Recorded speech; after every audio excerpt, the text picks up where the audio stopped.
Boa noite a todos, a paz do Senhor. Vamos fazer uma oração para nós iniciarmos nosso simpósio teológico 2018. Vamos orar. Deus, a Ti rendemos graças e glórias, ao Teu santo nome nós nos rendemos em devoção, em adoração ao Senhor. Queremos o Teu nome engrandecer, queremos Te louvar por tudo que o Senhor é. Obrigado por esse dia, obrigado por as Suas grandes bênçãos sobre a nossa vida, a nossa família, trabalho, a nossa igreja. Por tudo que o Senhor tem feito, nós Te damos graças, Pai.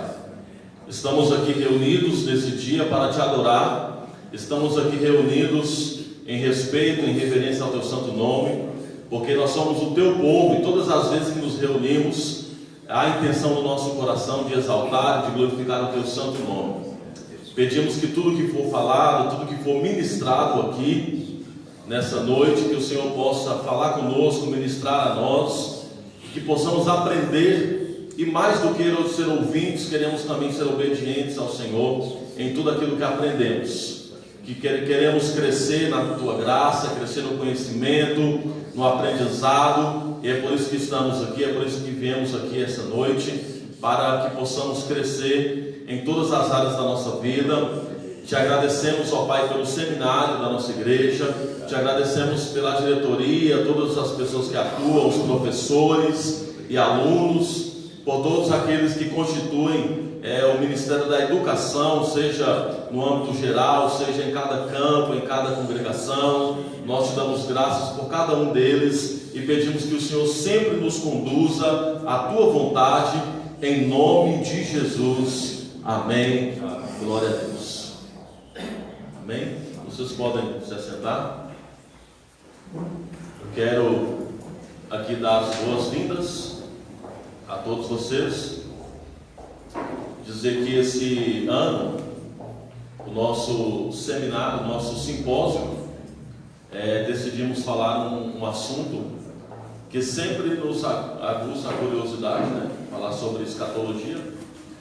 Então sempre queremos saber, queremos aprender sobre esse assunto, e vamos ter aqui 2 dias com os palestrantes para que possamos aprender sobre a escatologia bíblica. O pastor João Pereira, que é o primeiro palestrante, já está aqui e ele estará falando sobre a sequência dos últimos acontecimentos. O pastor João Pereira, ele é pastor da nossa igreja em Taubaté, é também membro da comissão de doutrinas da nossa igreja, tem uma atuação aí ampla na área da educação da igreja, como secretário regional de educação, como secretário da diretoria geral de cultura e educação cristã. Então tem todo o histórico aí como mestre, como professor, como um educador da nossa igreja. E então essa é a primeira palestra do nosso simpósio. Estamos aqui também louvando a Deus por cada aluno do nosso seminário. Esse evento aqui também sempre marca a abertura do semestre, do ano letivo. Então sempre o simpósio nosso acontece mesmo no mês, na semana que estará dando abertura ao ano letivo dos nossos estudos, da volta às aulas, do seminário, dos nossos cursos, bacharel em teologia. Então essa é a semana que faz abertura ao semestre. O simpósio sempre acontece nessa semana. Estamos dando boas-vindas a todos os alunos que estavam, principalmente os alunos do curso bacharel em teologia, que estavam no recesso e estarão retomando as aulas. A todos que estudam também o curso Formação Ministerial, ou na nossa unidade aqui mesmo em São Caetano, ou em outras unidades, sejam todos bem-vindos, que possamos aprender, que possamos ter esse tempo aqui de aprendizado para a nossa vida. Amém?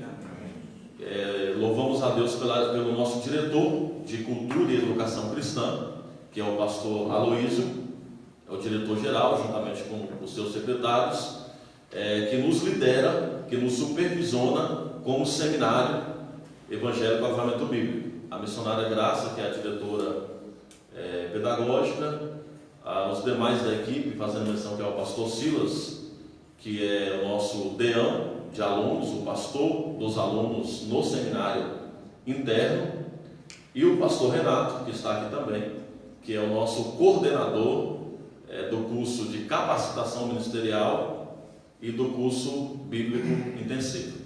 Todos os demais coordenadores também, louvamos a Deus pela vida de cada um deles, o presbítero Everton, o pastor Marcos Ventura, que são partes aí da nossa diretoria do Seminário Evangélico Avivamento Bíblico, a nossa irmã Viviane também, que trabalha no administrativo, e o pastor Fábio, que é o secretário acadêmico. Amém? Convido então aqui o pastor João, já agradecendo por nos atender. Pastor, muito obrigado. A palavra está contigo agora. Boa noite, paz do Senhor a todos. Amém. Louvo a Deus por essa oportunidade que Deus está nos concedendo. Obrigado pelo convite, pela confiança, a gente está ministrando esse assunto. E prazer rever alguns dos irmãos que nós já conhecemos, conhecendo novos irmãos também. Faço menção também do Isaac e do Francisco, que vieram comigo de Taubaté, me trazendo essa oportunidade. E o nosso desejo é que esse tempo e essa palestra, ela, de alguma forma, abra um pouco mais a nossa visão em relação a esse tema, né? Escatologia. Meus irmãos, quando eu estava trabalhando esse material e pensando nessa palestra, a minha preocupação é apresentar assim uma visão panorâmica, né, do assunto, porque esse assunto é um assunto bem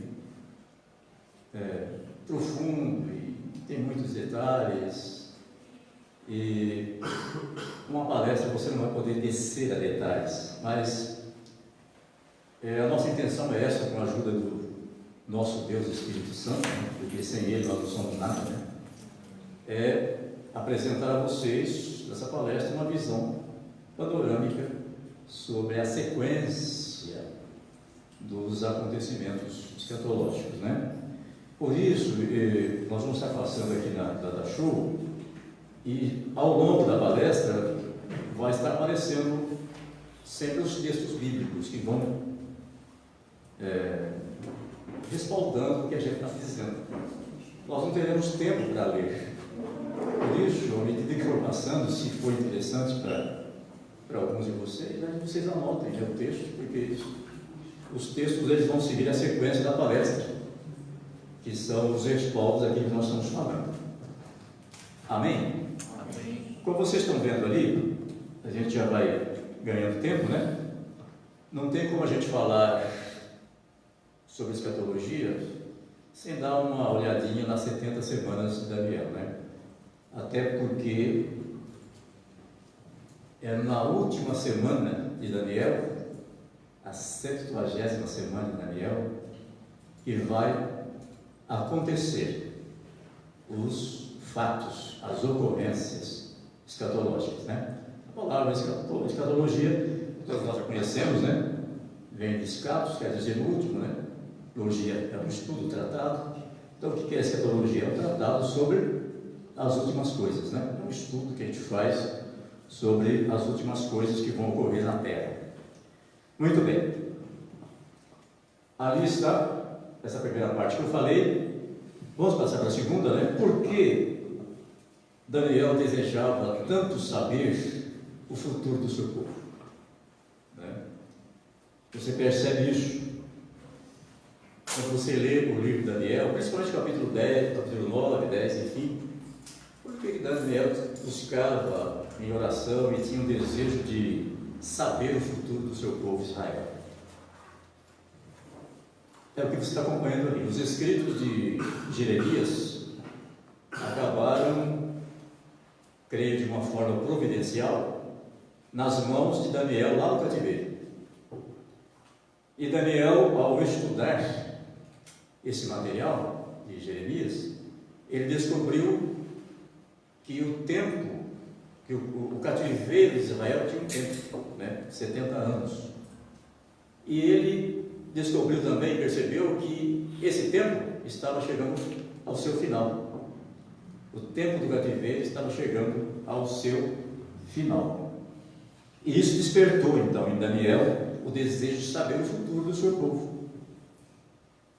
Como quem dizendo assim: puxa vida, se nós vamos retornar do cativeiro, se o cativeiro vai acabar e nós vamos retornar para a nossa terra, qual será o futuro do nosso povo? Como será o futuro desse povo, do nosso povo daqui para frente? E ele buscava em oração, pedindo a Deus essa resposta. Ele queria que Deus lhe revelasse, lhe mostrasse o futuro do seu povo, assim que eles voltassem do cativeiro. E é interessante que Deus responde Daniel. Por que futuro? Por que Daniel interessava em saber o futuro? Porque o que já havia acontecido, a história até ali, ele conhecia. E não só conhecia, mas fazia parte dela. Então ele queria saber o futuro. Já que são 70 anos, os 70 anos de cativeiro está acabando, nós vamos retornar para a nossa terra. Então eu quero saber, Senhor, o que vai acontecer com o nosso povo? Como é que vai ser esse retorno? O que o Senhor tem para nós daqui para frente? Ou do retorno do cativeiro para frente? O que o Senhor tem para nós? E Deus então responde Daniel. Então os textos estão ali, Muito bem, então pode passar. Deus responde à oração de Daniel. Ao retornar do cativeiro, o relógio divino entrou em contagem regressiva para Israel, e que esse tempo seria distribuído em 3 períodos, fechando com a grande tribulação, que é a 70ª semana, Então Deus responde a Daniel o quê? Que assim que eles retornassem do cativeiro, o relógio de Deus entraria em contagem regressiva em relação àquele povo, E aí você percebe isso aí na transparência ali, O que Deus mostra para ele? Que lá no fechamento desse período, na última semana das 70 semanas reveladas a Daniel, então se extinguiria a transgressão, daria-se fim ao pecado, aconteceria o que? A expiação da iniquidade, traria o que? A justiça eterna, selaria a visão e a profecia e ungiria o santo dos santos. Quer dizer, passou a regra, fechou. E isto aconteceria quando? Na última semana, Vamos à frente? Veja aí então os 3 períodos das 70 semanas. É claro que a história de Israel é muito maior do que 70 semanas de anos, A história de Israel é muito maior. Porém, o foco aqui é o futuro do povo, partindo do retorno do cativeiro, Então, até o período da grande tribulação, onde Israel seria quebrantado e reconheceria o Messias. Aí está o período. São 3 períodos distribuídos nessas 70 semanas. O primeiro, 7 semanas, está lá, 49 anos, reconstrução da cidade e dos muros de Jerusalém. Tempo de angústia, tempo angustioso, tempo de muito trabalho.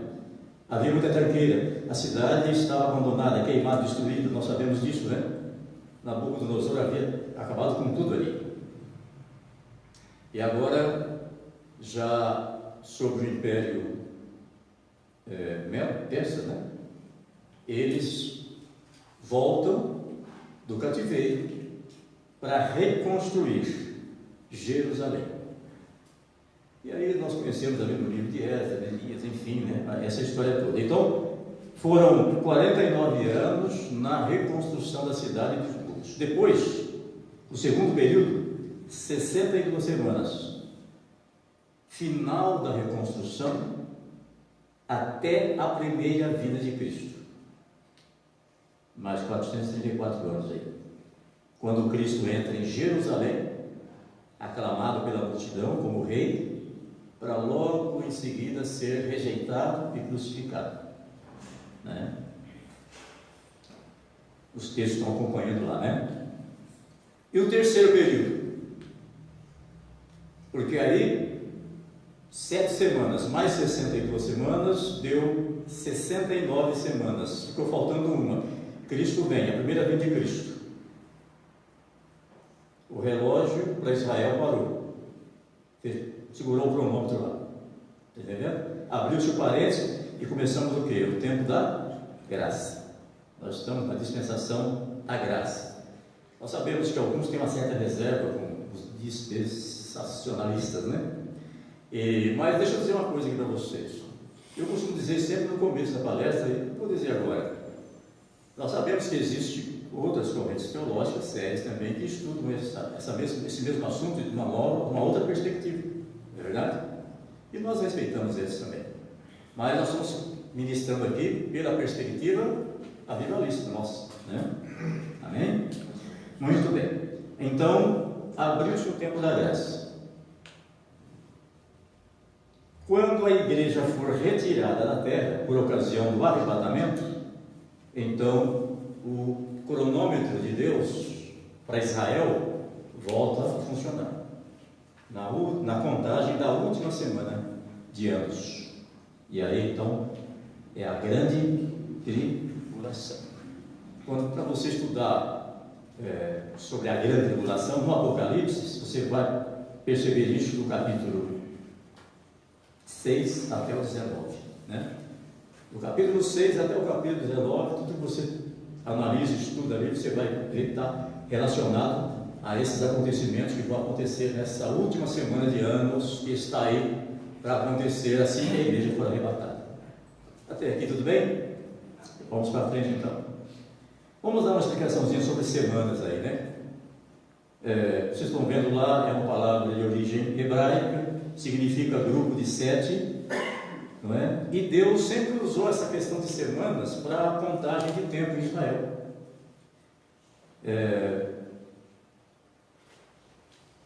Eu vou dar 3 exemplos aqui, né? Que vocês estão acompanhando ali.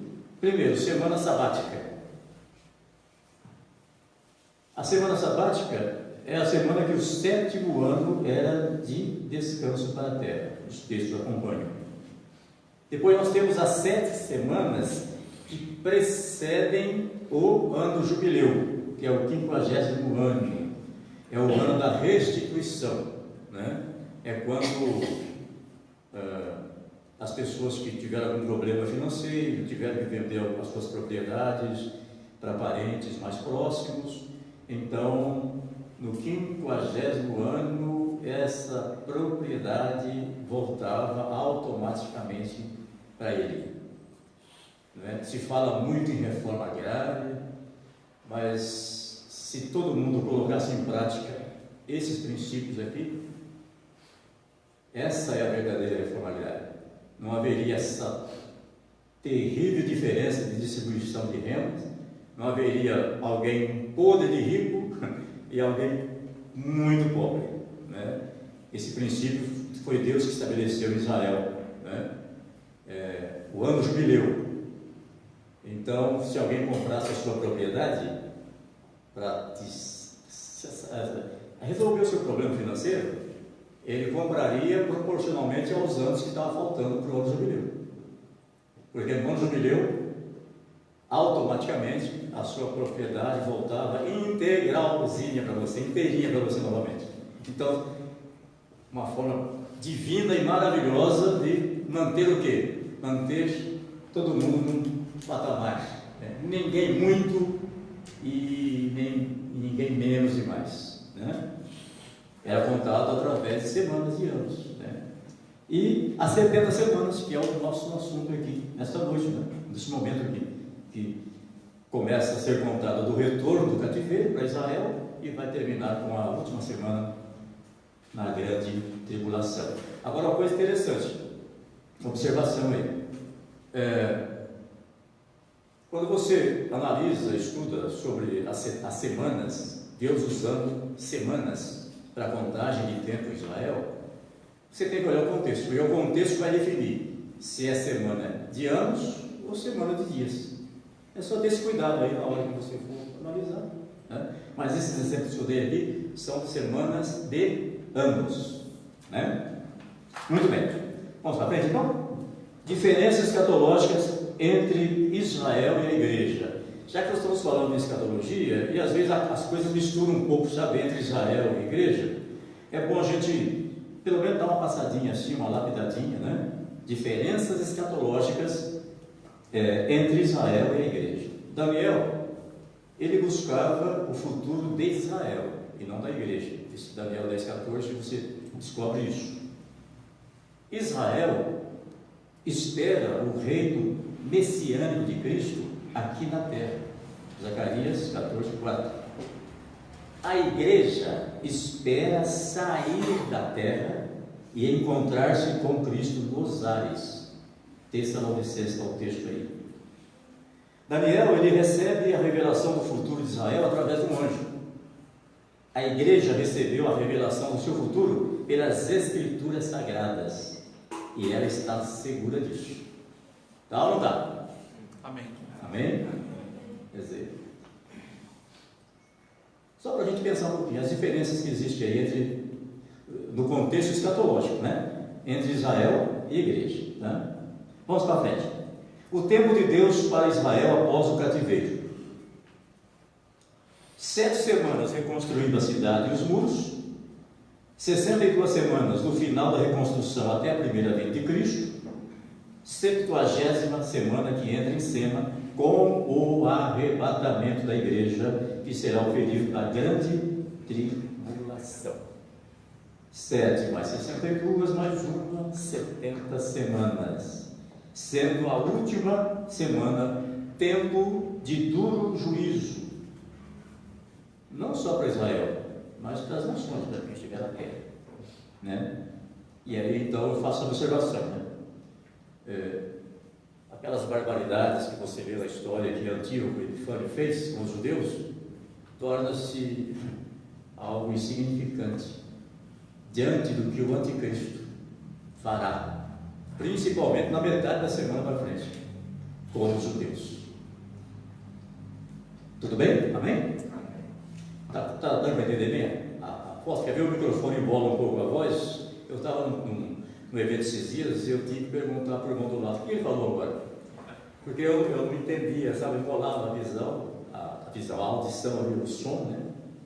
Se você não estiver entendendo, fala, pastor, não estou entendendo bem não, a gente muda aqui a posição do microfone, tá bom? Vamos para frente então. O tempo de Deus para Israel após o cativeiro, nós já vimos, né? Vamos para a primeira ocorrência. Nós começamos agora, nós entramos agora na sequência escatológica, tá? A primeira ocorrência escatológica, o arrebatamento da igreja. Uma vez entendida as 70 semanas, as 70 semanas de Daniel, vamos aos fatos escatológicos pela ordem dos acontecimentos. E aí nós temos os textos, né? Eu gostaria que, se vocês puderem ler comigo, vamos ler juntos esses 2 textos aí, vamos lá? Digo-vos Um mistério, nem todos dormiremos, mas todos seremos transformados, num momento, num abrir e fechar de olhos, ante a última trombeta, porque a trombeta soará, e os mortos ressuscitarão incorruptíveis, e nós seremos transformados. Não sejam ignorantes, não seja dórico, para que não entristeçam como os demais que não têm esperança. Se cremos que Jesus morreu e ressuscitou, cremos também que Deus trará com ele os que nele dormem. Dizemos isso pela palavra do Senhor, que nós, os que ficarmos vivos até a sua vinda, não precederemos os que dormem. Amém. Louvado seja Deus, não é? Nós queremos isso, não é verdade? Muito bem.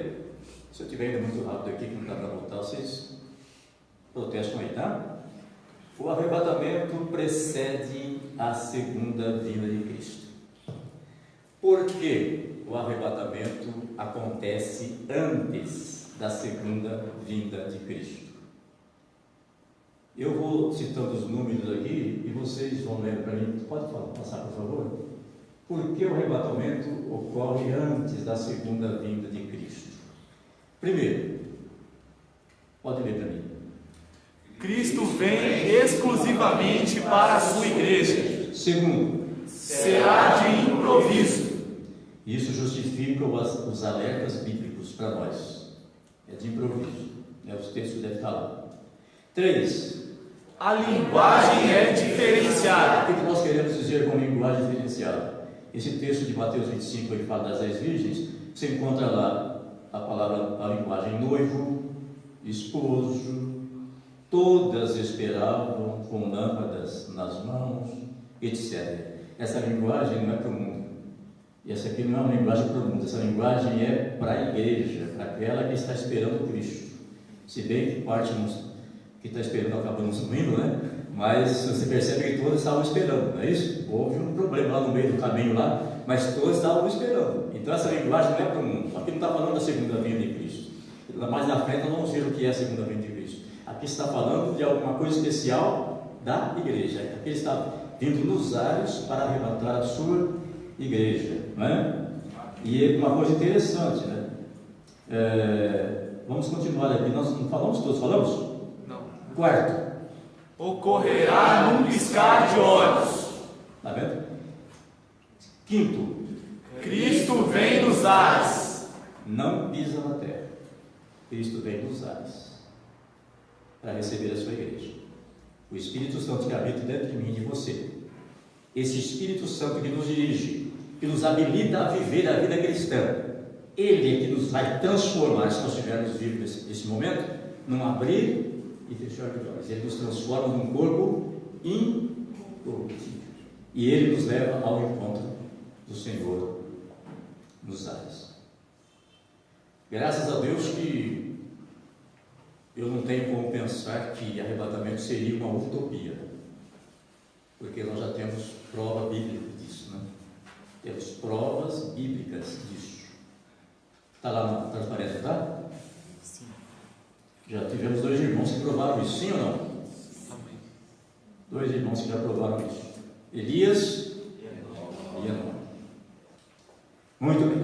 Eu até gostaria de falar um pouquinho aqui, mas vamos para frente. Por que ainda não é a segunda vinda de Cristo? Por que o arrebatamento ainda não é a segunda vinda de Cristo? Vamos continuar insistindo nisso. Algumas falas vai ficar repetidas, mas é proposital para a gente poder gravar algumas verdades aí, né, dentro da nossa linha teológica, que a gente possa ter ela bem clara na nossa mente. Tudo bem? Então, por que o arrebatamento ainda não é a segunda vinda de Cristo? Porque na segunda vinda de Cristo, vamos lá. Primeiro, pode ler. Ele vem para Israel e para toda a humanidade. E no arrebatamento ele vem só para 2. Os sinais que precedem a segunda vinda serão exclusivos e a igreja os identificará. Deixa eu explicar isso.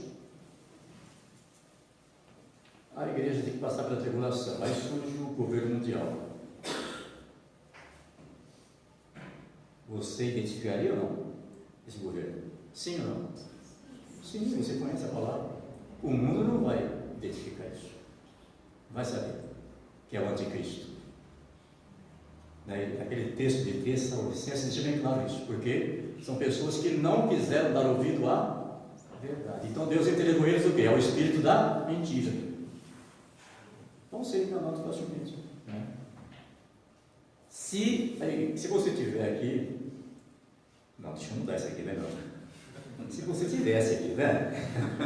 Na grande tribulação, você identificaria ele. Na hora que ele surgisse, já saberia. Então, os alertas bíblicos para a igreja, cuidado, vigia, é de improviso, perderia o sentido. Estão entendendo? Perderia o sentido.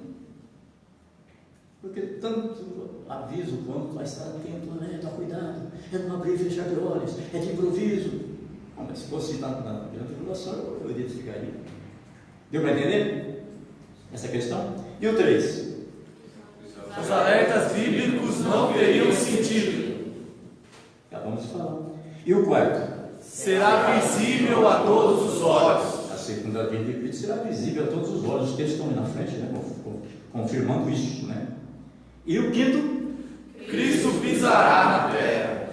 então está aí algumas questões para vocês ir pensando, analisando, ampliando isso nos seus estudos, né? Melhorando até, né? Tudo bem? Então, por que o arrebatamento ainda não é a segunda vinda de Cristo? Por conta desses detalhes aí acompanhados em textos bíblicos. Vamos para frente. Fatos que distinguem o arrebatamento da grande tribulação. Agora, fatos que distinguem o arrebatamento da grande tribulação. Vamos ver primeiro fatos até ao arrebatamento, com base em Mateus capítulo 24, do verso 1 ao 14. Está lá, né? Então vocês estão me ajudando, né? Fatos até ao arrebatamento. Fatos que distinguem o arrebatamento da grande tribulação. Então vamos lá. Qual é o primeiro? Destruição do templo. Já aconteceu ou não? Já. No ano 70 depois de Cristo, né? Sob o comando do general Tito, aquela questão toda que nós já conhecemos, né? Muito bem. A segunda. Surgimento de muitos falsos cristos. É novidade para nós? Terceiro. Guerras e rumores de guerras. Isso é novidade, não tem, né? Jesus. Quarto. É isso mesmo? Quarto. Fome, peste e terremotos em vários lugares. Basta ligar a televisão. Quinto. Perseguição e morte dos cristãos. Isso acontece ou não? Continua acontecendo. Sexto. Escândalos, aborrecimentos e traições. Sem comentário. Multiplicação da iniquidade, gerando o quê? Frieza. Um dos maiores desafios da igreja hoje. Sabia que hoje houve um tempo que o desafio do cristão era ser cristão no mundo. Mas no mundo. Hoje, o desafio para ser cristão está sendo dentro da igreja. O diabo está usando uma estratégia diferente. O diabo não quer tirar mais ninguém dentro da igreja. Vocês não fiquem escandalizados com isso, não, mas é a realidade. O diabo hoje não está preocupado nem um pouquinho de tirar pessoas de dentro da igreja, não. Ele quer manter essas pessoas lá dentro da igreja, mornas. Canta, ora, faz, cumpre suas devoções. Está entendendo? Por isso que Jesus diz, né? Lá para a igreja da Odisseia, que representa essa época que nós estamos vivendo, né? Não dá, né? Para engolir, né?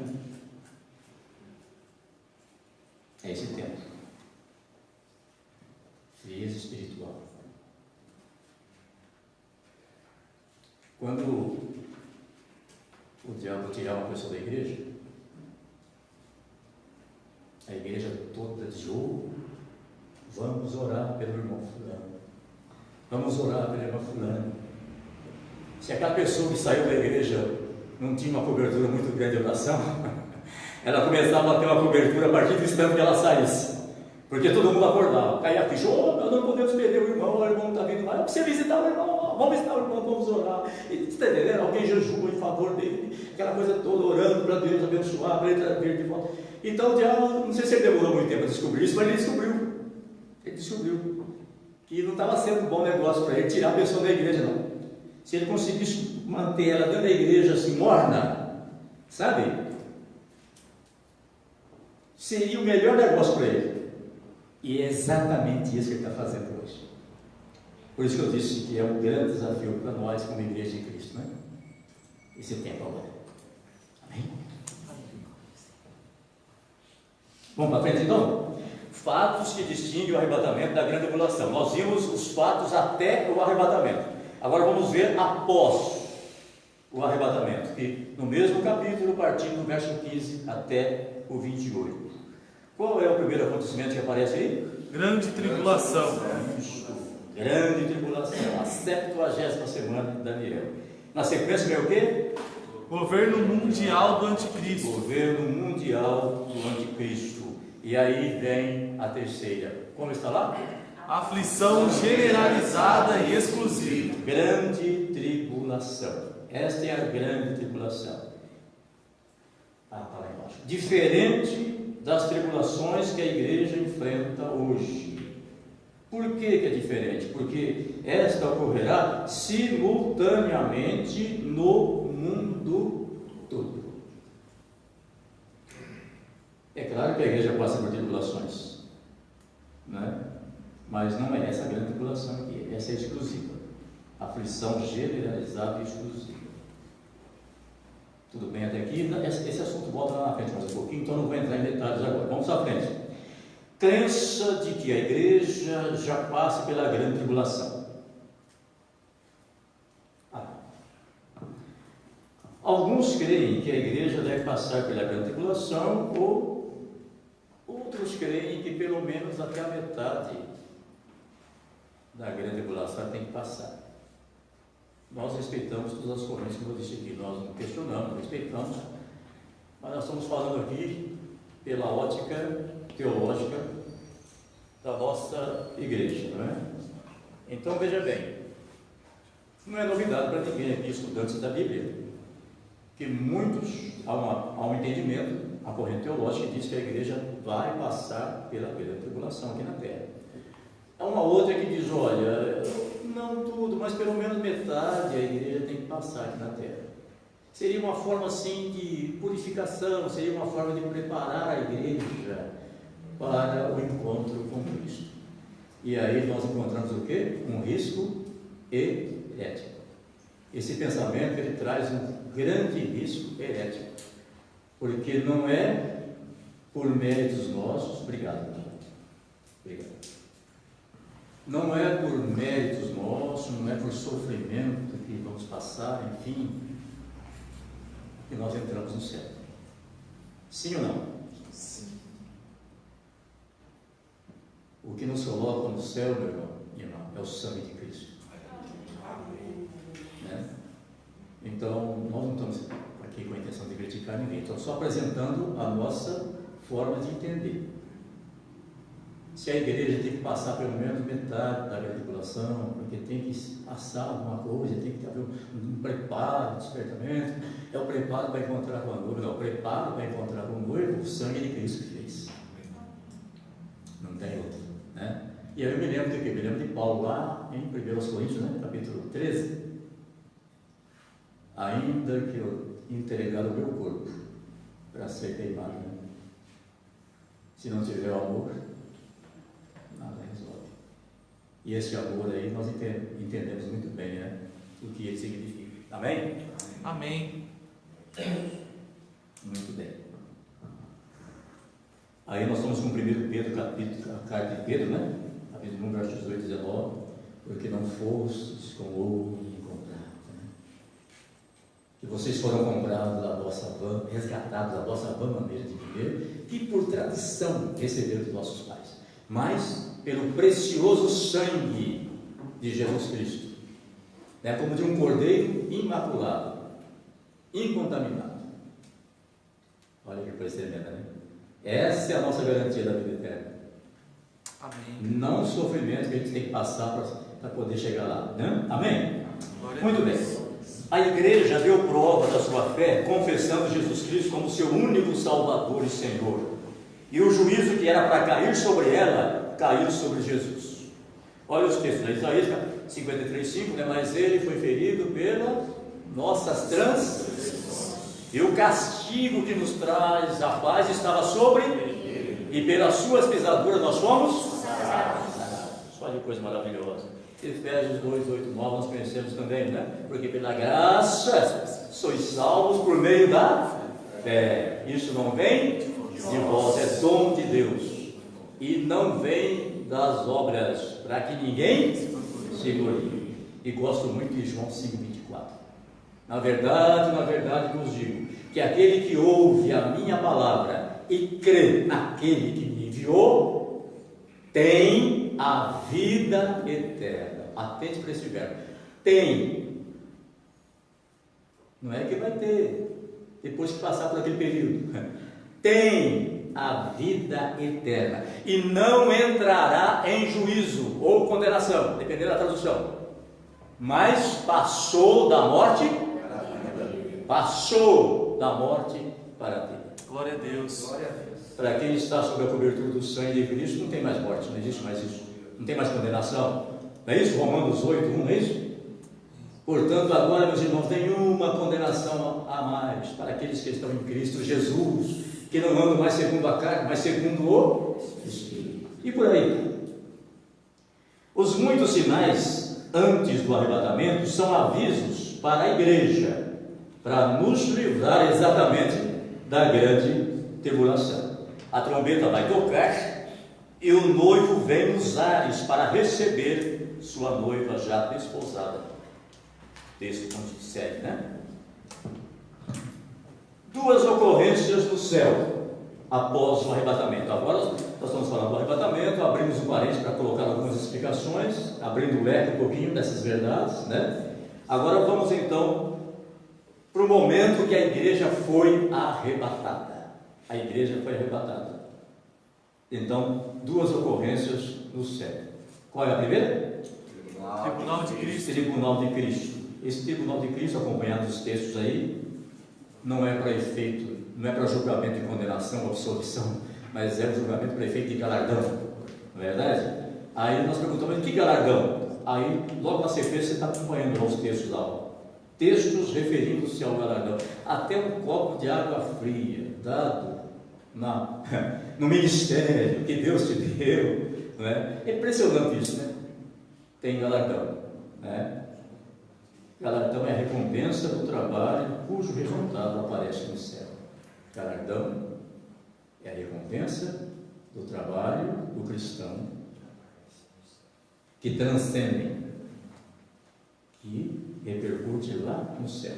Só para, bem rapidinho, para você entender talvez melhor isso. Deus pode me abençoar, como abençoa todos nós, né?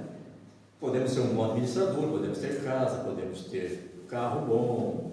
Amém, glória a Deus por isso, né? Se Deus nos dá, sabe, nós temos o princípio de economia, sabemos que tudo que vem nas nossas mãos aqui é dele, nós não temos nada aqui, administramos para a glória dele. Se administrou bem, tem um punhado de coisa aí, mas essa administração boa, que me deu casa, me rendeu um carro zero, isso aí não vai aparecer lá. Não tem pecado nenhum isso aí, mas não vai aparecer lá. Mas qualquer trabalho que você fez que abençoou uma vida, está lá. Se você foi canal de bênção para alguém, está lá. A recompensa, o galardão nosso lá, é em cima de pessoas, de vidas, não é? Talvez você não falou nada, mas você morou ao lado de alguém. Você não teve oportunidade de conversar com ele, talvez. Foi algo muito rápido. Você mudou lá, morou 2 meses e ele mudou. Mas o seu testemunho, a sua maneira de ser, de tratar aquela pessoa, pode te render galardão. Porque essa pessoa pode sair dali e falar, puxa vida, mas, né? Lá na frente ele vai morar no lugar e encontra um cristão lá, né? E talvez você conseguiu passar, colocar uma sementinha no coração dele, talvez uma pequena frase, acompanhado do testemunho cristão, que é o forte, né? Blá blá blá, não resolve muita coisa não, mas quando você consegue colocar uma frase que seja na vida de alguém que tenha o respaldo do seu testemunho cristão, louvado seja o nome do Senhor, essa pessoa nunca vai embora, mas ficou ali. Ela vai ter encontro com outras pessoas para lá, alguns cristãos para lá, vai se converter, né? Vai se converter, aquela sementinha que germinou. Eu costumo dizer que diante do tribunal de Cristo a gente vai ter algumas surpresas lá. Eu creio que todos nós como cristãos vamos ter algumas surpresas. Vai chegar algumas recompensas, mas por que isso aqui? Estou usando um linguajar humano agora para entender isso aqui. Mas por que estou recebendo isso aqui? Não me lembro disso que eu fiz isso aqui, né? Você não se lembra, você planta aquela sementinha lá, né? Aquela passagem por isso lá, um planta, o outro colhe, o outro rega, o outro colhe e assim vai, não é verdade? Todo o trabalho que envolve vidas, você abençoou alguém, tem galardão. E qual é a segunda ocorrência no céu? Bodas do Cordeiro.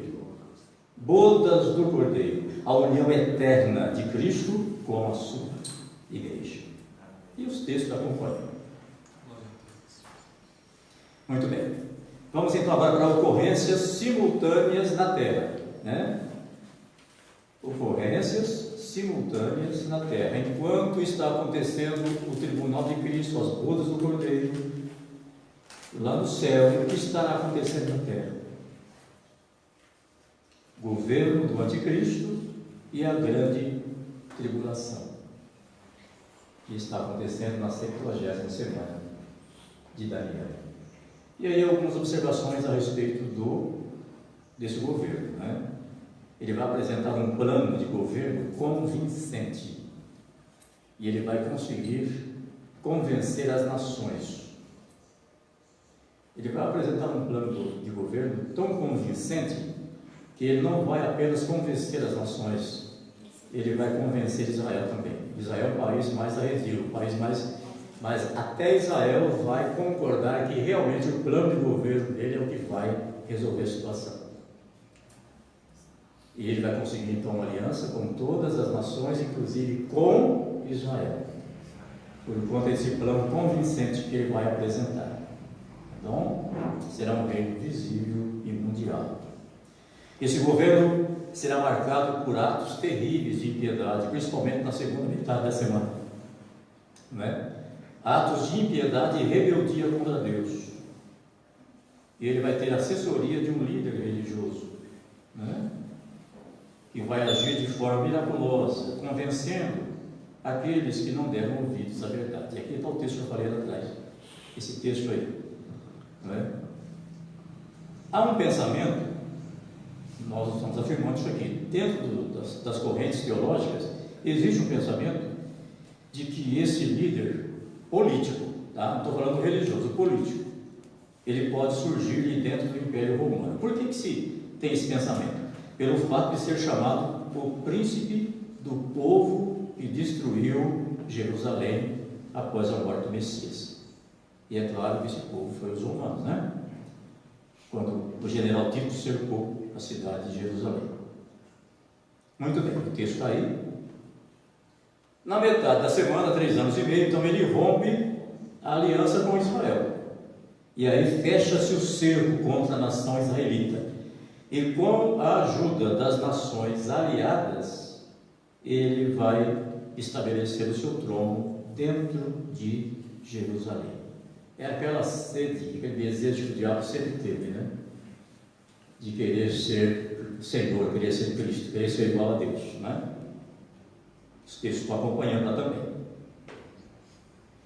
O anticristo, ele não se manifestou abertamente ainda, porque existe alguém que o detém, o Espírito Santo, que atua na igreja, né? Resiste ele. Assim que a igreja for arrebatada, ele se manifestará.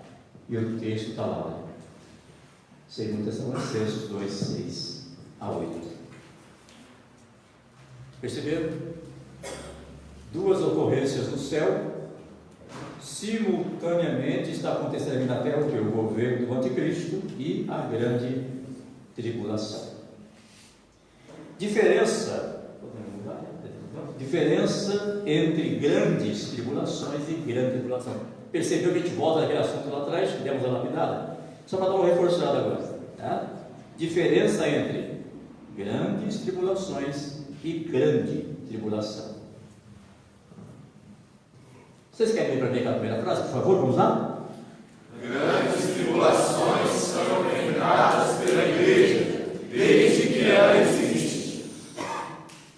Não é verdade? Mateus não, está errado aí. Aí é João. João 16, 33, corrija aí, por favor. João 16, 33. Jesus fala assim: eu tenho-vos dito isso, para que em mim tenhais paz. No mundo tereis aflições, mas tende bom ânimo, porque eu venci o mundo, né? Então, nós estamos vendo o que agora? Nós estamos vendo a diferença entre grandes tribulações e grande tribulação. O segundo, por favor, vamos lá? Grande tribulação é de caráter exclusivo, universal e simultâneo no mundo todo. Assim como guardastes a palavra da minha paciência, eu os guardarei da hora da tentação que há de vir sobre todo o mundo, para tentar os que habitam sobre a terra. E vamos ler a terceira? Será o tempo do derramar da ira de Deus sobre a terra e o acerto de contas com Israel. Tenham sempre isso em mente. A grande tribulação é tempo de juízo. É Deus entrando em juízo. E o juízo que caiu sobre você e sobre mim, caiu sobre Cristo. Nunca esqueçamos disso. Amém? Vamos para frente?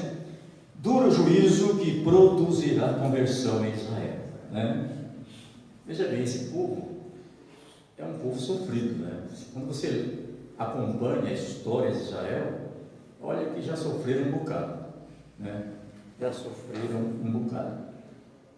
Mas na grande tribulação, 2/3 desse povo ainda vão perecer. Acompanhe o texto.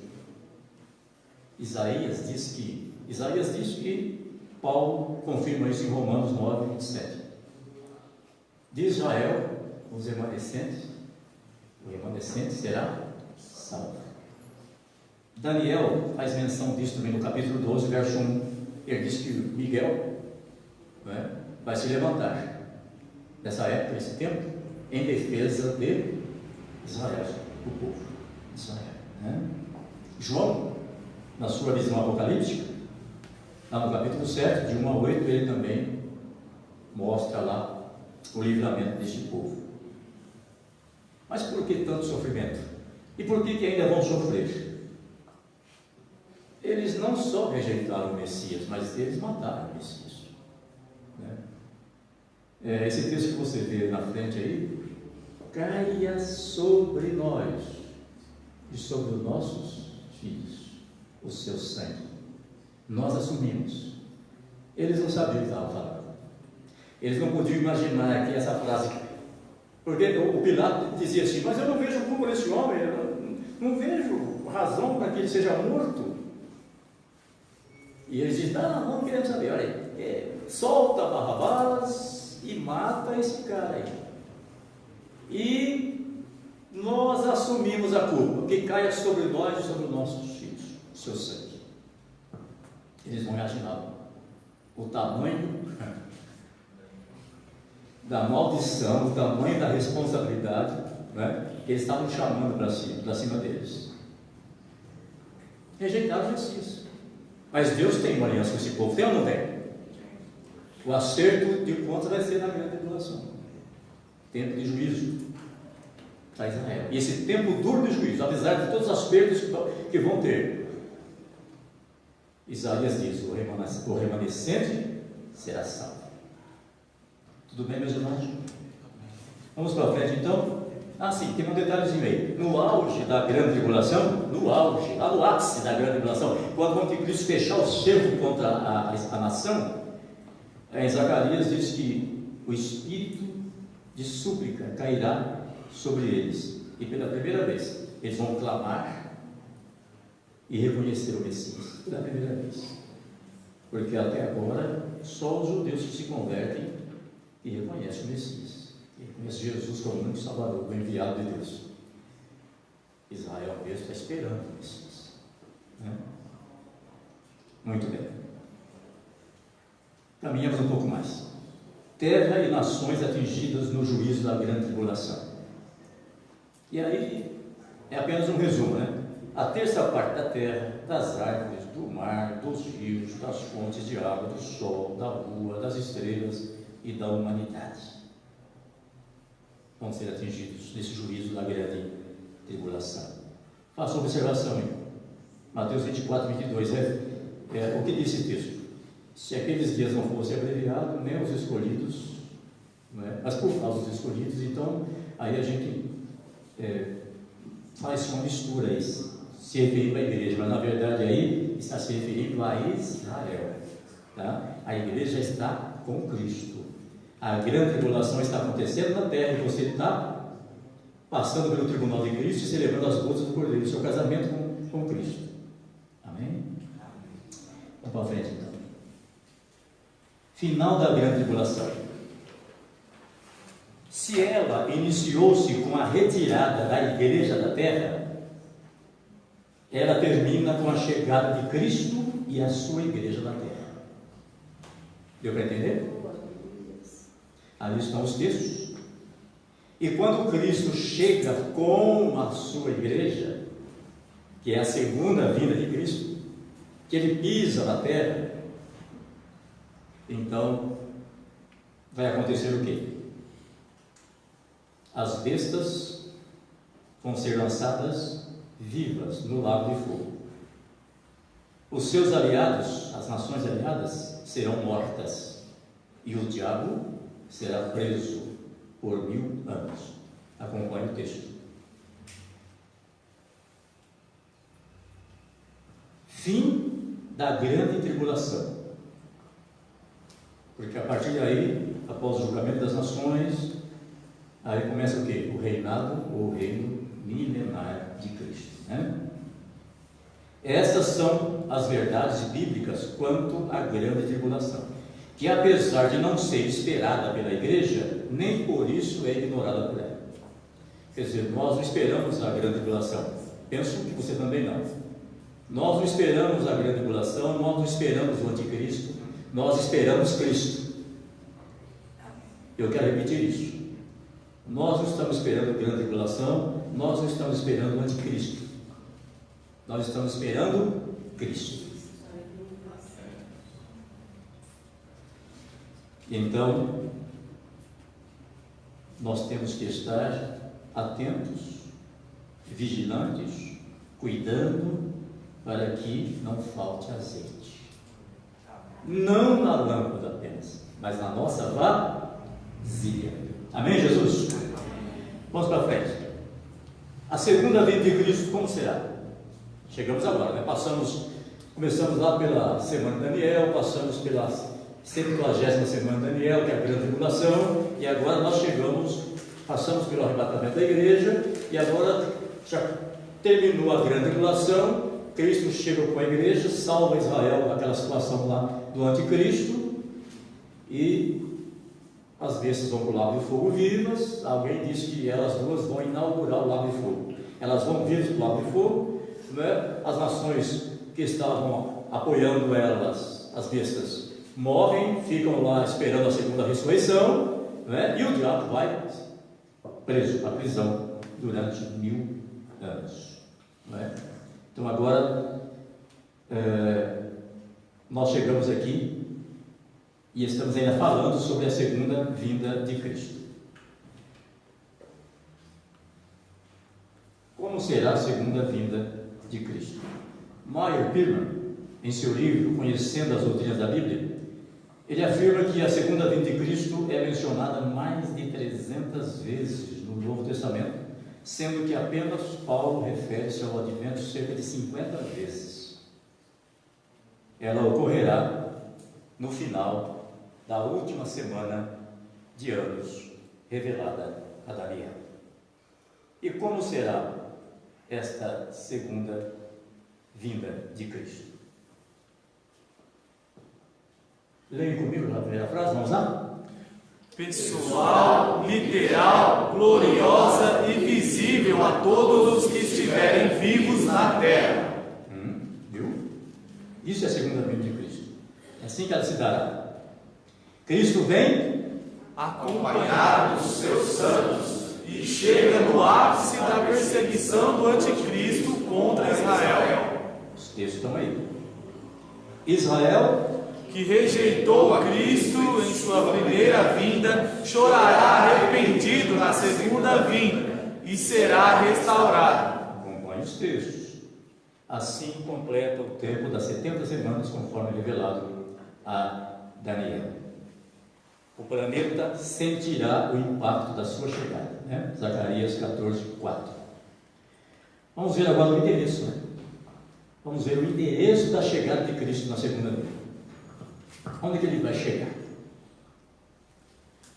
Vamos lá? Monte das Oliveiras, mesmo local que ele usou para subir ao céu, enquanto dava instruções e abençoava os seus discípulos. Este é o endereço da chegada de Cristo com a sua igreja aqui na terra. Amém? E os textos estão mostrando, comparando. O mesmo endereço de onde ele abençoou os discípulos e subiu ali e chega com a sua igreja. Isso apenas reforçando, né? Vamos reforçar um pouquinho mais essa verdade, já falamos várias vezes aqui hoje, vamos lá? Arrebatamento Acontece nos ares, a segunda vinda acontece na terra. Muito bem. Características identificando Jesus em sua segunda vinda. Olha lá as características identificando Jesus em sua segunda vinda. Qual é a primeira característica?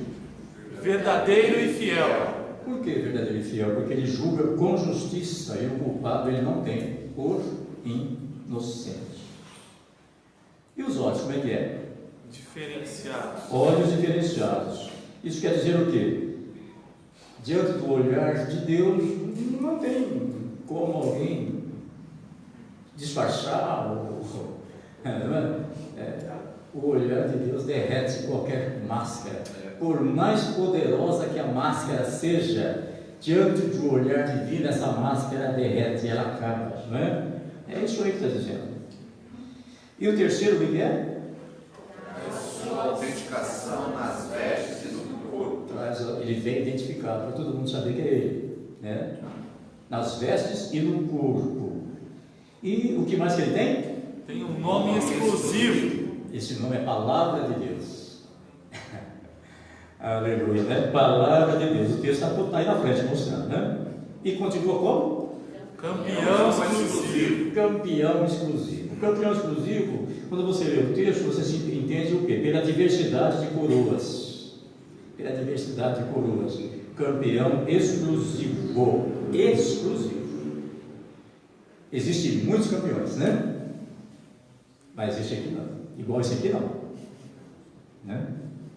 Porque ninguém teve essa coragem que ele teve, essa ousadia que ele teve, esse amor que ele teve. Ninguém. E sabe, tem dia que eu fico pensando, eu já começo a levantar umas questões, né? E, enfim, problemas. Eu falo assim: olha aqui, cara, você quer ter direito na minha vida? Morrer na cruz você não ia, né? Enfrentar a cruz, enfrentar a agonia do Getsemane, você nunca ia fazer isso. Agora você vem querer ter direito na minha vida? Não, meu filho, aqui não. Existe um que teve a coragem. Amém, Jesus. Glória a Teve a Deus. coragem de me resgatar do poder do inferno, do poder da morte, e me dar a garantia de uma eternidade com Deus. Glória a Deus. A esse eu me rendo. Ele é o meu Senhor. Ele é o dono da minha vida. Agora você não tem perseguição, cara. Glória a Deus. E tem mais, você é covarde, porque a palavra diz que se eu resistir você, você foge. Se você foge de um servo de Deus, um filho de Deus, né? Amém? Amém, Jesus. Louvado seja o nome do Senhor. Campeão exclusivo. E tem mais, não tem? Novo nome ainda não revelado. Interessante, né? Portanto o quê? Instrumentos de juízo usados contra as nações rebeldes. Isso é apenas um pouco de curiosidade, para levantar a curiosidade do pessoal, para, assim, com o tempo, ir aprofundando estudos e analisando isso com mais profundidade, né? Isso aqui é apenas uma palestra, tá bom? Então, o que nós vimos até agora? Características identificando Jesus em sua segunda vinda, quando ele já vem com a igreja. E agora, olha aqui, características identificando a igreja que vem com ele. E nós temos o quê? O meio de locomoção igual ao de Cristo. E o que mais igual a Cristo? Vestes iguais a Cristo. Vestes iguais às vestes de Cristo. Que aí no caso é o branco, aí você vê todos os textos mostrando, aí você tem tempo para preparar um estudo só nessas duas frases aqui, né? Correto? Um pequeno estudo, né? Porque a vida é profunda, nós estamos sempre aprendendo, somos eternos aprendizes. Enquanto estivermos aqui, estamos aprendendo e vamos aprender mais.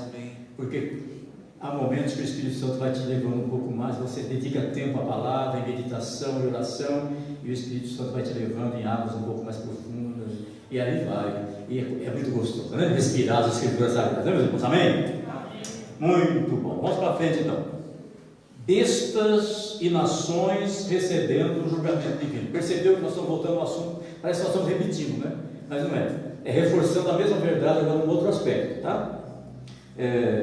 Bestas e nações recebendo o julgamento divino. Por favor, leia lá. As bestas que enganaram as nações serão jogadas vivas no lago de fogo. As Nações aliadas das bestas Serão mortas.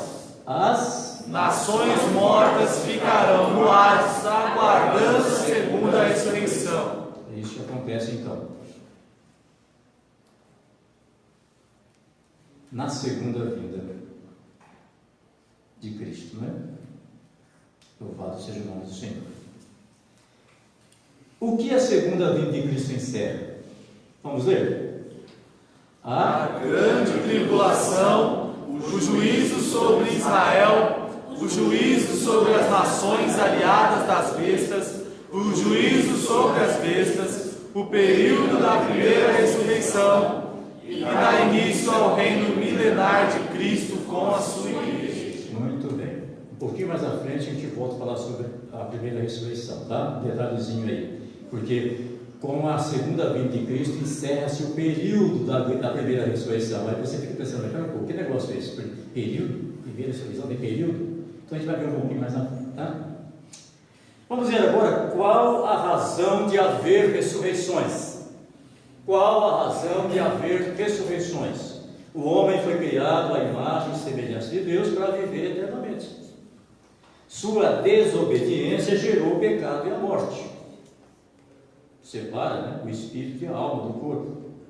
O corpo volta ao pó e o espírito e a alma vão para um estado intermediário que nós veremos mais à frente. Tudo bem? Primeira ressurreição. A chegada de Cristo como a igreja põe fim à grande tribulação, o reinado do anticristo e a primeira ressurreição. A Bíblia pode apresentar as duas ressurreições no mesmo texto, cabendo aos estudiosos identificar o período de cada uma delas através do contexto bíblico. Por isso que a Bíblia, não tem como você estudar a Bíblia dentro de 5 minutos, 10 minutos, não existe isso, não tem jeito, né? O destino das pessoas que se levantarão em cada uma delas mostra a diferença de tempo entre uma e outra ressurreição, quando analisado, não é? Considerando o contexto referente àquele assunto. Olha aí exemplos de textos falando das duas. Nós citamos ali, né? Exemplos de textos bíblicos falando das duas ressurreições no mesmo texto. Tá? Entre a ressurreição dos justos e a ressurreição dos ímpios, temos aí um espaço de pelo menos 1000 anos, né? E aqui muita gente tem dificuldade de entender isso. Mas eu creio que a sequência vai ajudar a gente aqui. Vamos agora para os 3 ciclos da primeira ressurreição, que já começou. Vamos para os 3 ciclos da primeira ressurreição, que já começou. Então, a primeira ressurreição também não é uma utopia, porque ela já está acontecendo, não é? E ela vai acontecer em 3 ciclos, como segue. O primeiro ciclo. Quem foi que ressuscitou? Jesus. Que é as primícias dos que dormem. E santos que ressuscitaram logo após ele, como os textos que estão aí te mostram. Primeira ressurreição. Já começou. Cristo foi o primeiro. Nós estamos falando do Cristo, Jesus, o homem, o Senhor que veio aqui, tomou a natureza nossa, morreu na cruz pelos nossos pecados. Ao terceiro dia ele ressuscitou. Não é isso? E os textos acompanham ele. Ele e aqueles santos que se levantaram, enfim. O segundo ciclo. Por favor, leia para mim. Os salvos de todos os tempos no arrebatamento. Os salvos de todos os tempos por ocasião do arrebatamento. E o terceiro ciclo. Os mártires da grande tribulação. E aqui também gera muita polêmica essa questão aqui. Há muita discussão, enfim, em relação a esses mártires, né? E aqui alguns entendem que estão se ensinando ou pregando a segunda chance. Tem uma escatologia, uma linha teológica que oferece uma segunda chance de salvação, né? Não é bem assim. Nós não vamos ter tempo aqui de entrar em detalhes, porque não é um estudo, é uma palestra, mas quando você aprofunda esse estudo, você vai entender ele perfeitamente. Aqui que não é segunda chance de salvação, aqui não. É um plano estabelecido por Deus e ele está se cumprindo paulatinamente. E com o arrebatamento da igreja, fecha-se o tempo da graça. Sabe qual é o problema? Nosso, talvez meu, não sei se alguns de vocês, é que a gente quer trazer esses mártires para dentro do tempo da graça. Não sei se estou conseguindo explicar. E se eu tentar trazer eles para dentro do tempo da graça, então eu estaria ensinando uma segunda chance aqui. Mas eu não posso esquecer que o tempo da graça fechou com o arrebatamento da igreja. Né? Só deixo essa entradinha aqui, depois os irmãos podem aprofundar mais o assunto, porque a palestra para isso, para despertar a gente, né? Buscar mais, enfim. Amém. Né? Amém? Amém. A primeira ressurreição comprova a realidade do milênio. Vamos ver. A primeira ressurreição comprova que o milênio é literal, pois os que ressuscitam nela servirão como sacerdotes de Cristo no seu reino milenar. Muito bem.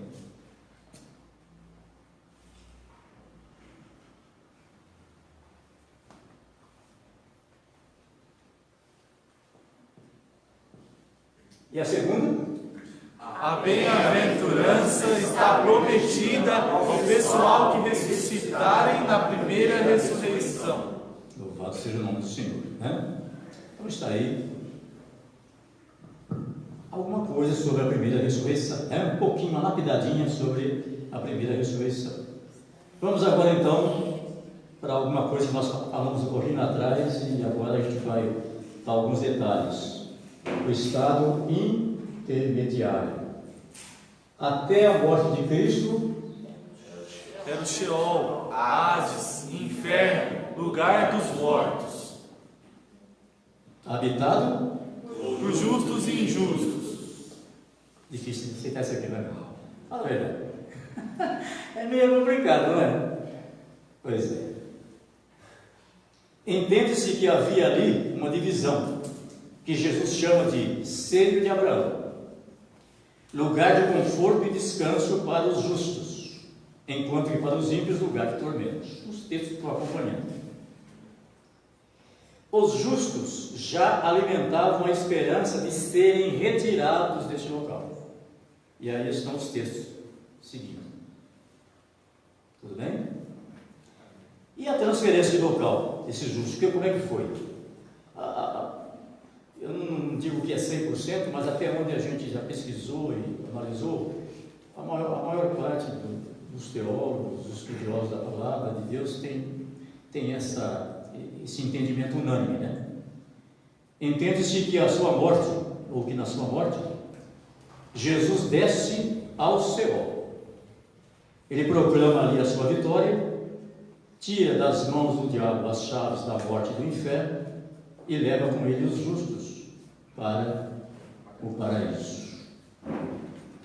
Cristo diz ao ex-ladrão da cruz, digo esse porque ele se converteu. O que foi que Cristo falou para ele? hoje mesmo estarás comigo no Paraíso.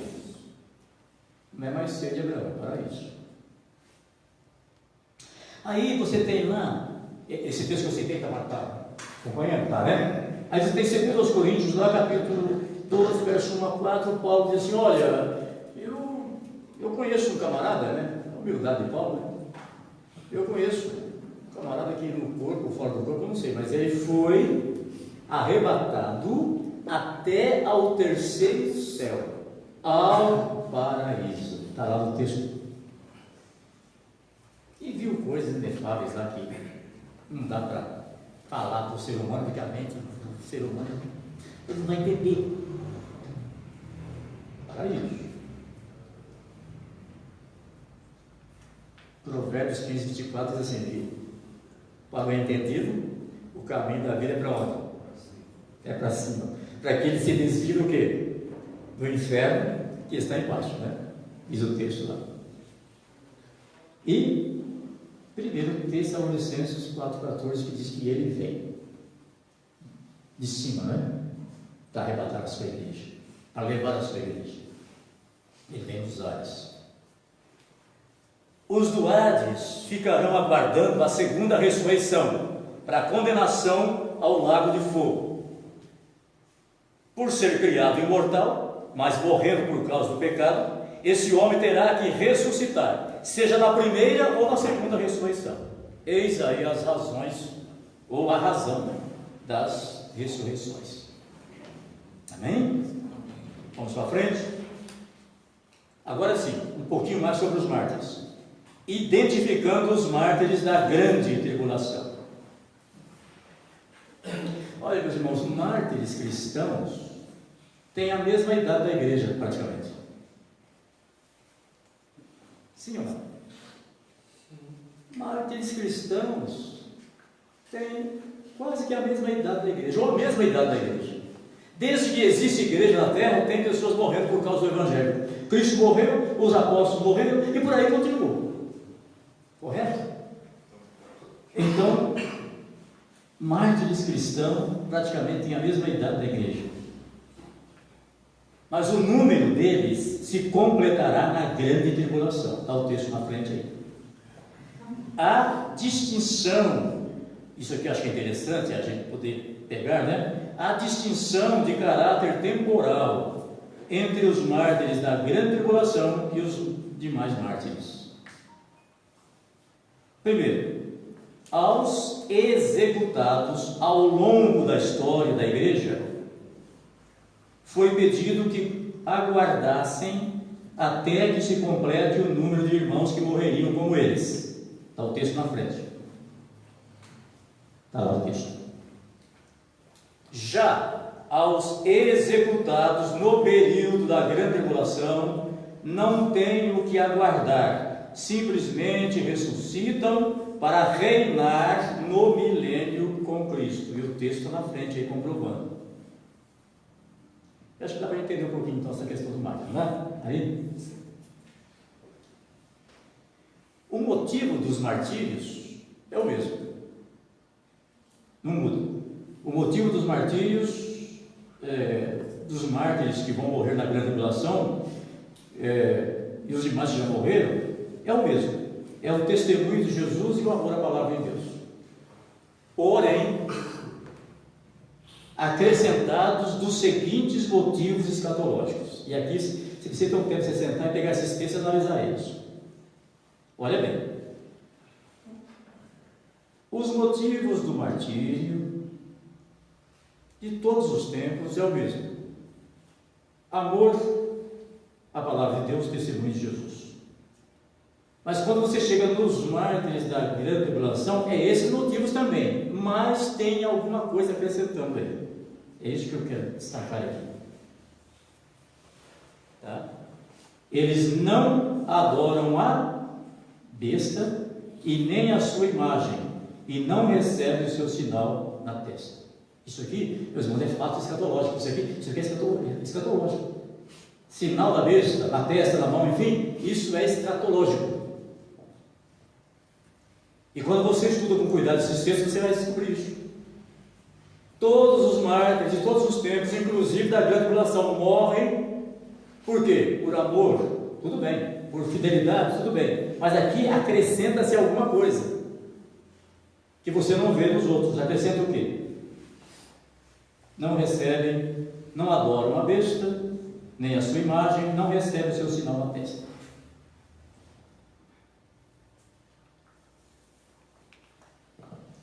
Tudo bem? E aí nós chegamos no milênio de Cristo. O motivo dos martírios, nós passamos tudo, passamos? Falta um pouquinho aí. Essa parte nós comentamos agora, né? O motivo dos martírios da grande tribulação é o mesmo dos demais, exatamente. Porém, acrescentados dos seguintes motivos escatológicos: não adoram a besta e nem a sua imagem, não recebem o seu sinal na testa. Só que esse texto aí, tem mais textos aí, deixa eu citar aqui, se vocês anotam aí, se quiserem anotar, tá? Por favor.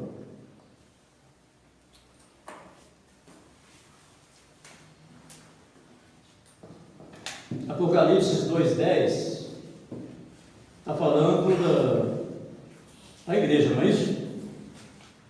Eu acho que houve um erro, eu errei no digitar aí, eu acho.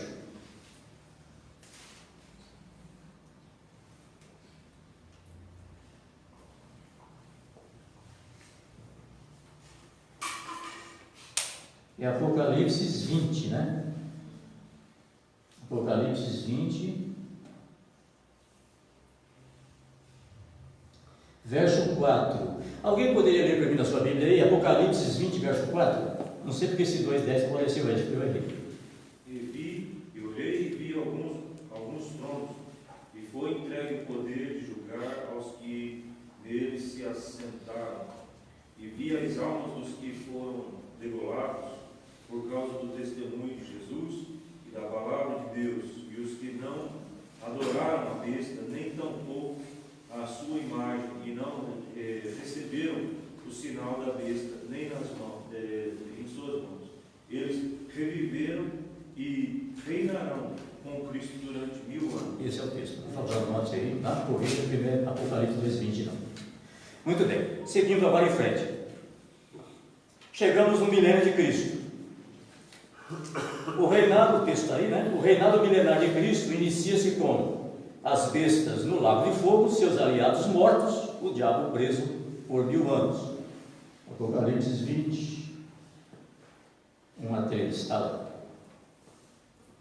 4 características do reino milenar de Cristo. Nós vamos ver agora. 4 características do reino milenar de Cristo. Por favor, leia uma primeira para mim. Um reino indestrutível. Exato. Mesmo que no final dos 1000 anos, Satanás, sendo solto, tente o seu último golpe contra Jesus, ele não logrará êxito e será lançado no lago de fogo, onde as bestas já estarão por 1000 anos. Os textos estão na frente aí, né? É um reino indestrutível, o reino de Jesus, o reino milenar de Cristo. Vocês podem, aliás, tem mais textos aí, né?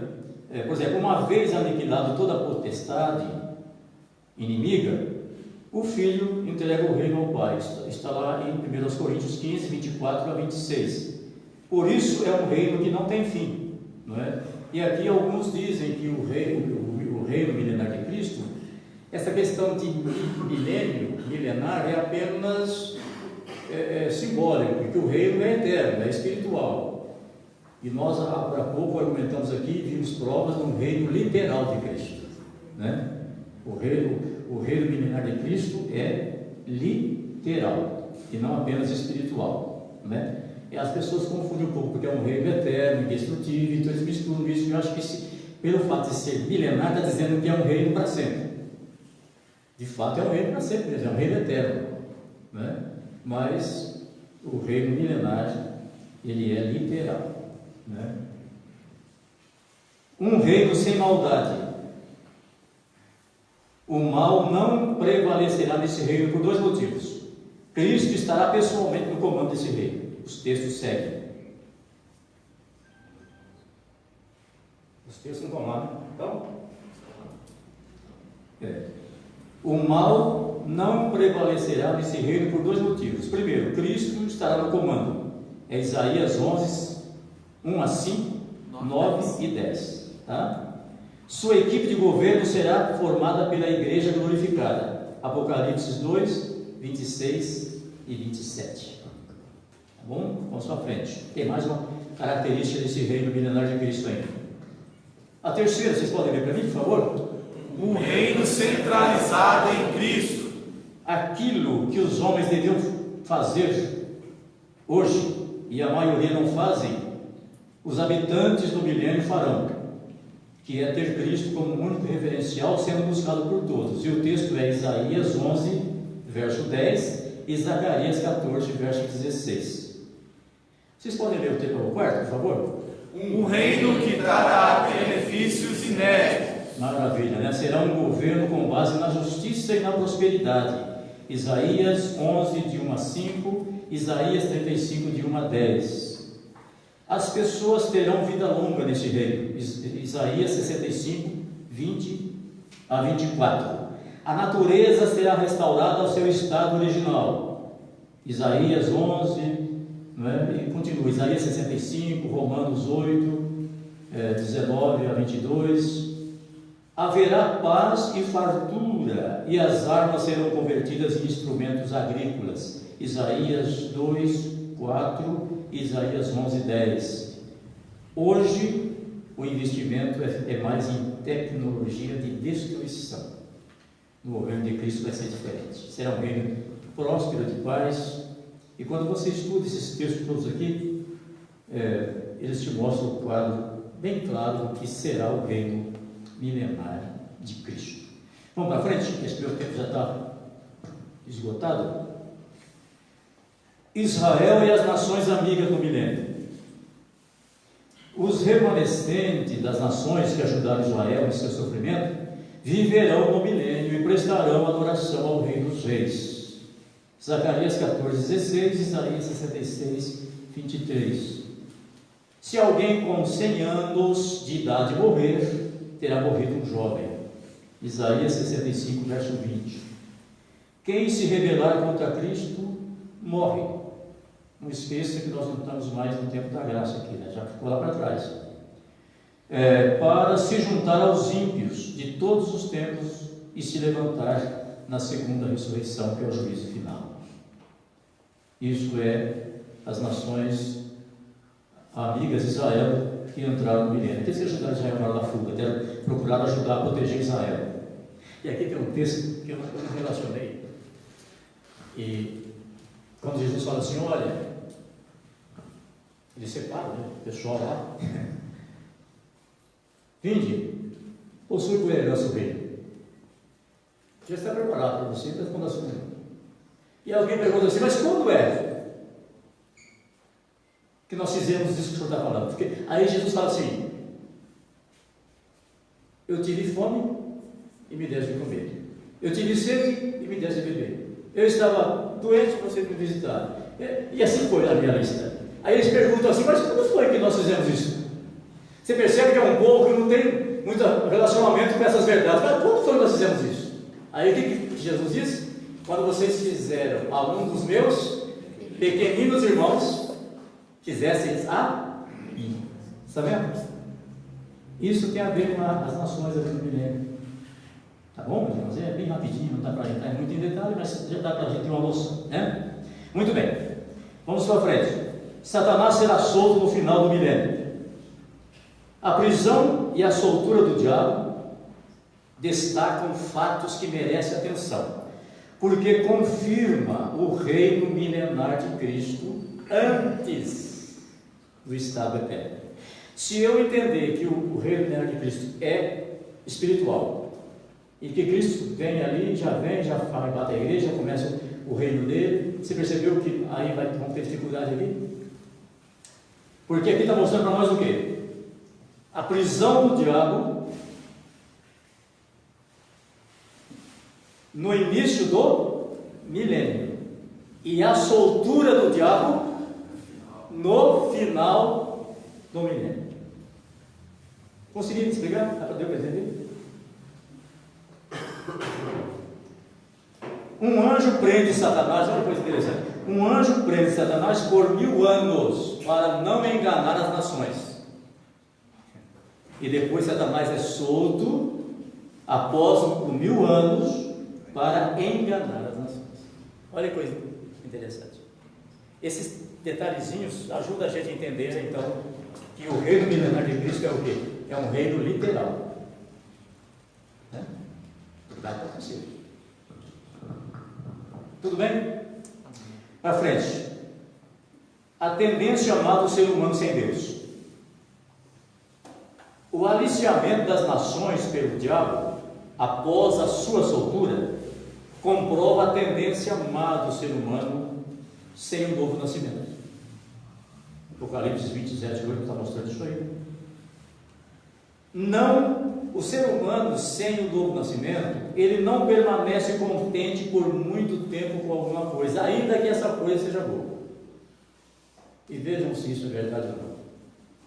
O ser humano, meus irmãos, se ele não passou pelo novo nascimento, ele nunca consegue ficar contente por muito tempo com alguma coisa, por mais que ela seja boa.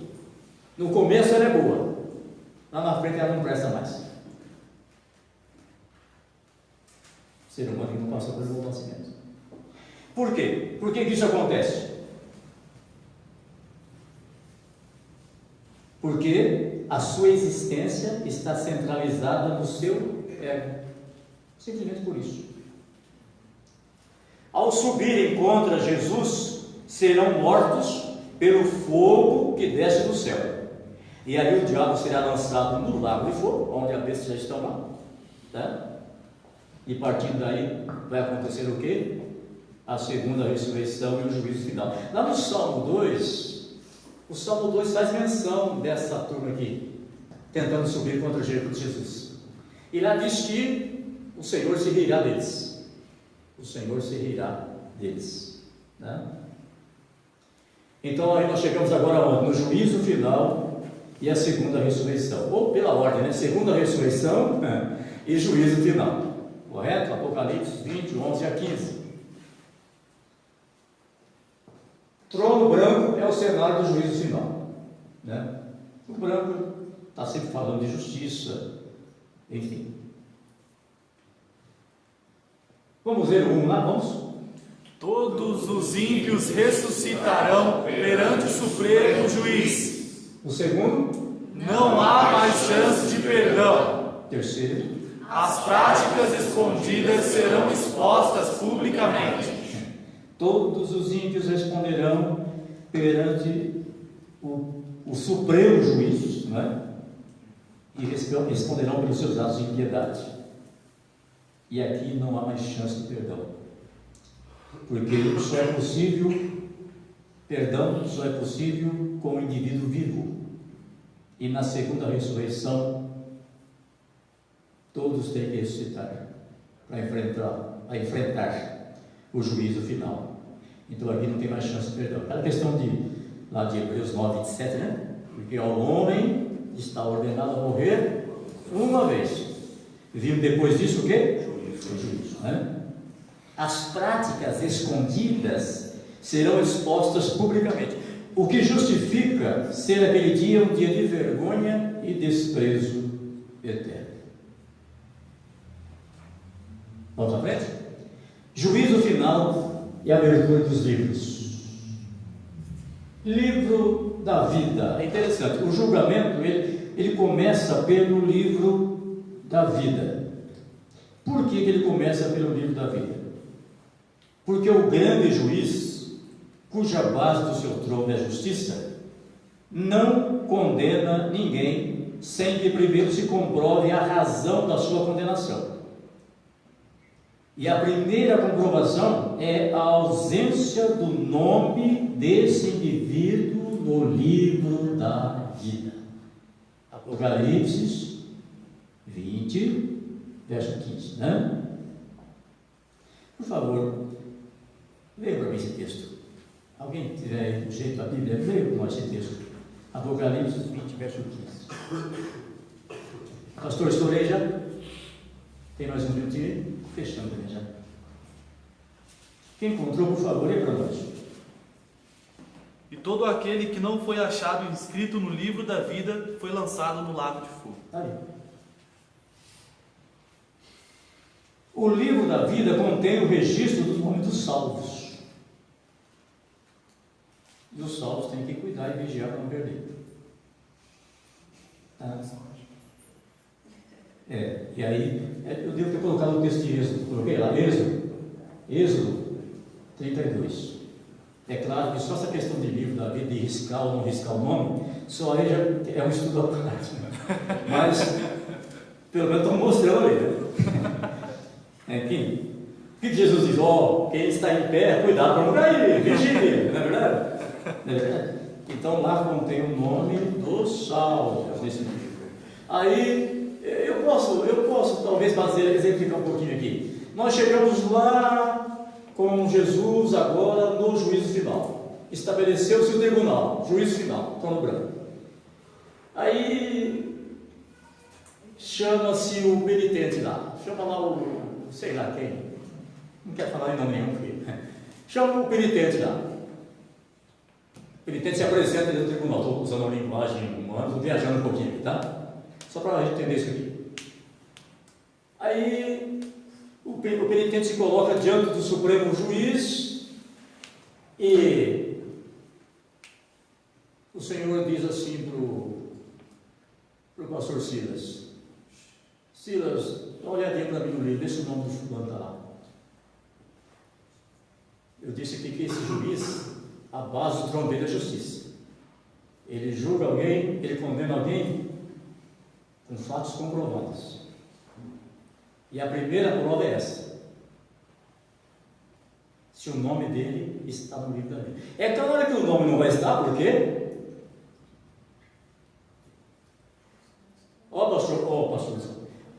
Senhor, não está aqui não. O nome do fulano não está aqui não.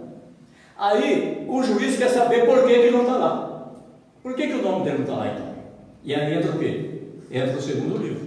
Por isso que a Bíblia faz abertura de livros, a palavra está no plural lá. Aí entra um livro que eu quero chamar aqui de Diário do Penitente. Diário das práticas humanas. Toda a vida da pessoa que viveu aqui na terra e morreu sem conversão. Está para entender, né? E aí, ainda bem que alguém venceu para abrir esse livro, né? Por isso que você vê em Apocalipse, capítulo 5, ali do 1 a 14, depois do capítulo 6, aonde chega até o 6º selo. Cada selo aberto é o quê? Uma manifestação de juízo. Cada selo quebrado é uma manifestação de juízo. Você entende por que João chorava muito? Porque não tinha ninguém para abrir o livro. Mas de repente apareceu lá um cordeiro como tendo sido o quê? Morto. Aí está a identificação. A morte de Cristo. Ele venceu para abrir esse livro. E olha, meus irmãos, tem coisa lá, o livro escrito por dentro e por fora. Sabe, você está escrevendo e não cabe mais, você vira, vamos escrever por fora também para completar? Mais ou menos por aí. E aí então, meus irmãos, quando o juiz, né, chamar lá o Isaac, por favor, veja aí o diário do penitente. E a hora que o Isaac, olha para mim um pouquinho aqui, olha que o Isaac, estou falando da igreja que disse com ele lá, abriu o livro, olha para mim. Entendeu?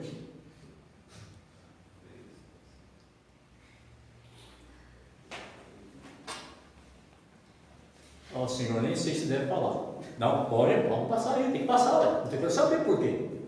Que o nome dele não está no livro da Bíblia. Mas é interessante essas questões, porque aí, se esse camarada tivesse se convertido lá atrás, antes de morrer, etc., e no tempo que ele podia se converter, o sangue de Cristo tinha feito o quê? A expiação. Nós sabemos que no grego expiar significa o quê? cobrir. Essa palavra tem um sentido muito profundo. Cobrir.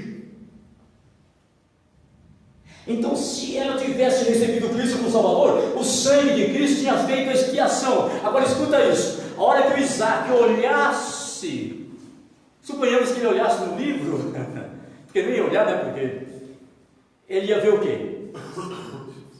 O sangue de... É assim que os céus olham para mim e para você hoje. E digo mais, é assim que o mundo espiritual olha para mim e para você hoje. Quando ele olha para nós não somos perfeitos, não, meus irmãos. Nós não somos, nós somos cristãos que recebemos Cristo, estamos procurando viver uma vida cada vez mais junto dele, mas nós somos falhos, cheios de defeitos. Mas tem um detalhe, nós recebemos Jesus Cristo como nosso único Salvador e Senhor. Nós colocamos em prática aquela palavra de Romanos 10, verso 9 e 10. Se com a tua boca confessares ao Senhor Jesus e no seu coração crer que Deus o ressuscitou dos mortos, será salvo. Porque com o coração você crê para a justiça, com a boca você confessa para a salvação.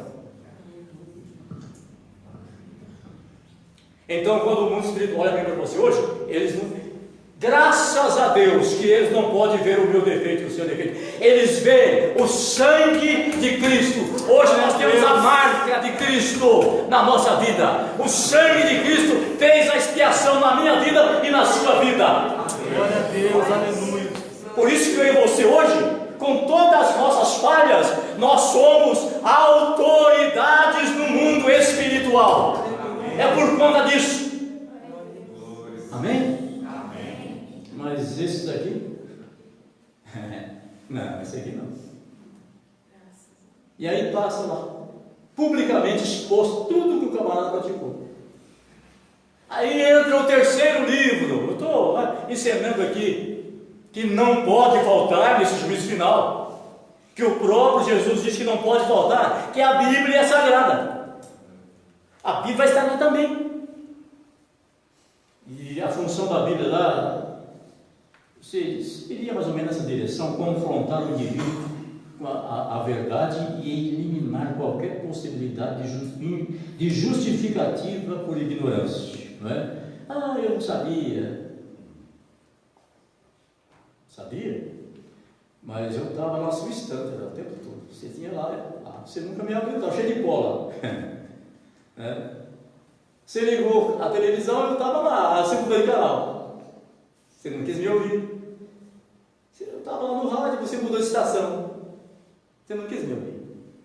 Você estava passando na praça da cidade, eu estava lá, sendo proclamado a plenos pulmões lá. Mas você cortou volta porque você não quis. Até me entregaram na tua mão, você jogou fora. Eu estou exemplificando humanamente para a gente ter uma noção.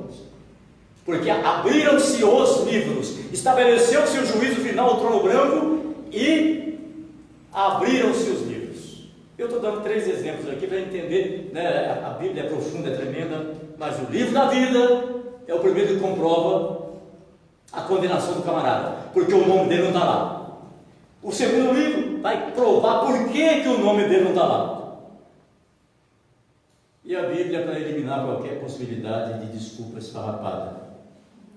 João 12:48. O que Jesus diz lá, né?